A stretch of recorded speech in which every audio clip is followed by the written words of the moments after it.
In this video, we explore the central claim of feeling is the secret. Your outer life isn't primarily shaped by effort or words, but by the inner state you repeatedly accept as true.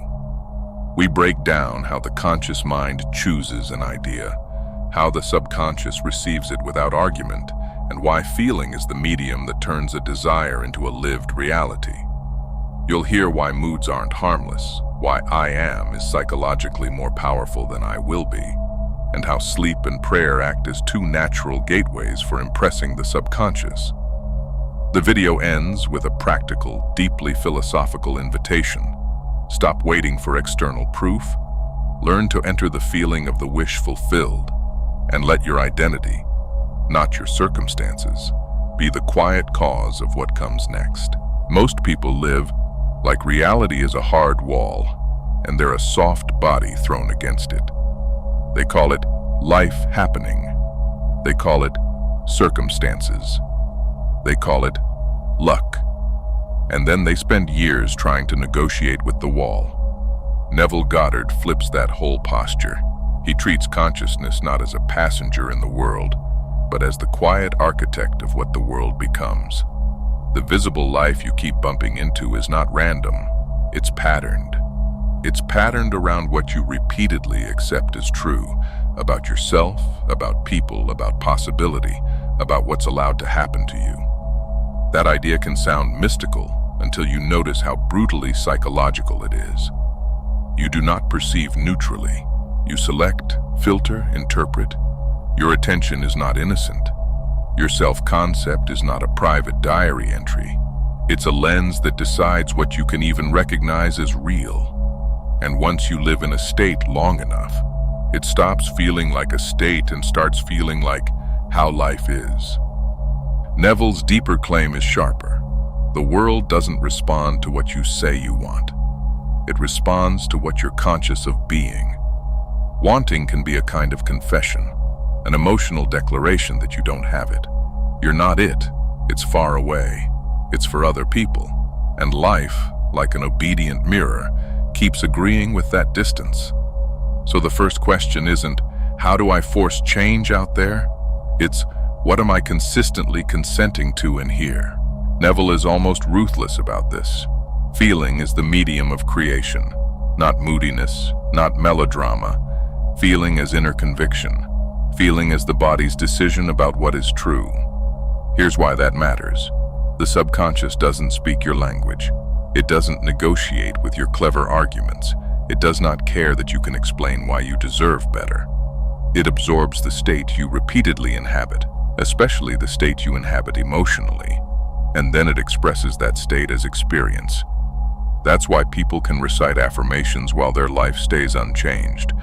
Their mouths are declaring one thing, but their nervous system is living in another.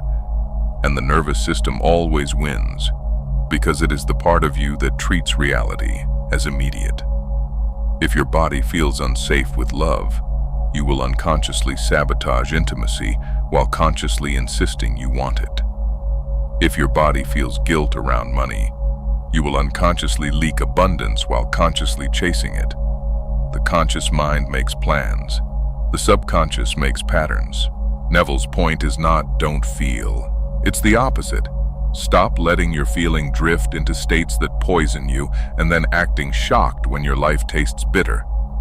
He frames control as discipline, training the inner atmosphere you repeatedly return to. Not repression, selection. And there's a subtle but surgical distinction he makes that reveals how this works. I am versus I will be. I will be can contain hope, but it also contains delay. It makes the fulfilled life a future place you're not allowed to live in yet. I am isn't grammar, it's identity. It's the psychological act of moving from longing to inhabiting. When Neville says faith is feeling, he's pointing to this. Faith is not pretending. Faith is the emotional reality of a state. It's when the wish stops being an idea and becomes an inner fact. Sleep is where Neville becomes almost intimate. He treats the state before sleep like a sacred threshold. Because sleep isn't just rest, it's receptivity. It's when the conscious mind loosens its grip, And the subconscious, this deep, non-argumentative power, opens like soil. And he's blunt about the consequence. Your last waking concept of yourself dominates your sleep, which means the mood you fall asleep in is not just a mood, it's an instruction. And before we continue, if you want more content that lives at this intersection of psychology, consciousness, and the quiet metaphysics of everyday life, hit like and subscribe.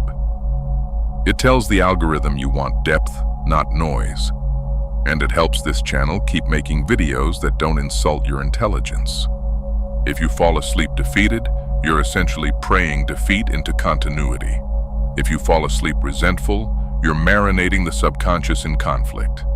If you fall asleep in the quiet sense of already being what you want to be, you're feeding it a different blueprint. This is where Neville's most famous practice becomes less like a technique and more like a philosophy of life. Feel the wish fulfilled. Not imagine how it happens. Not beg for signs. Feel the end internally until it becomes natural enough that the body relaxes into it.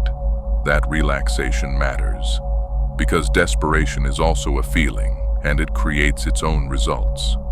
Desperation is the state of, it's not here, I'm not safe until it arrives. It's a prayer of absence. Neville is trying to move you from absence to possession on the level that actually persuades the subconscious, the level of felt reality.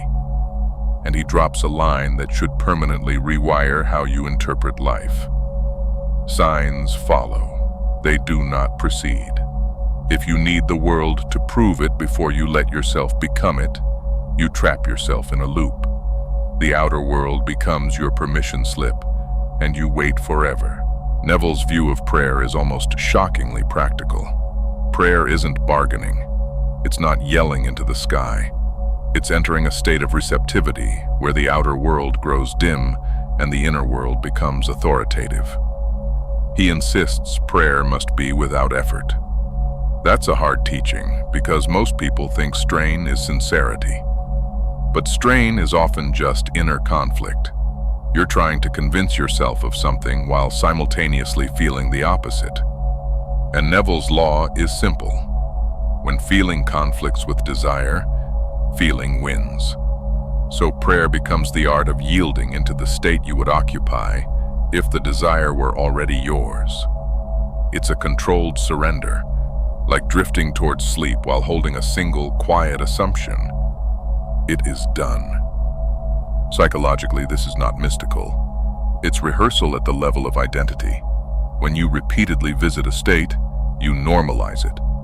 When you normalize it, you start behaving from it without forcing it. And when you behave from it, the world reorganizes. Not because atoms worship you, but because your choices, interpretations, tolerances, and persistence change in ways you stop noticing as effort. They feel like you. Neville is teaching inner causality. The most powerful action is not always something you do with your hands. Sometimes it's what you consent to with your being. The emotional core of Neville's philosophy is this. Your circumstances are not your identity, but they often become a prison because you treat them like a verdict. The senses report what is currently true.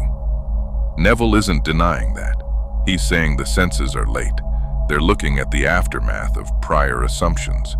So if you want a different life, you stop treating the current scene like a final judge and start treating it like a delayed echo. Then you choose a new cause. This is where it gets intimate, because it confronts the hidden loyalties we carry.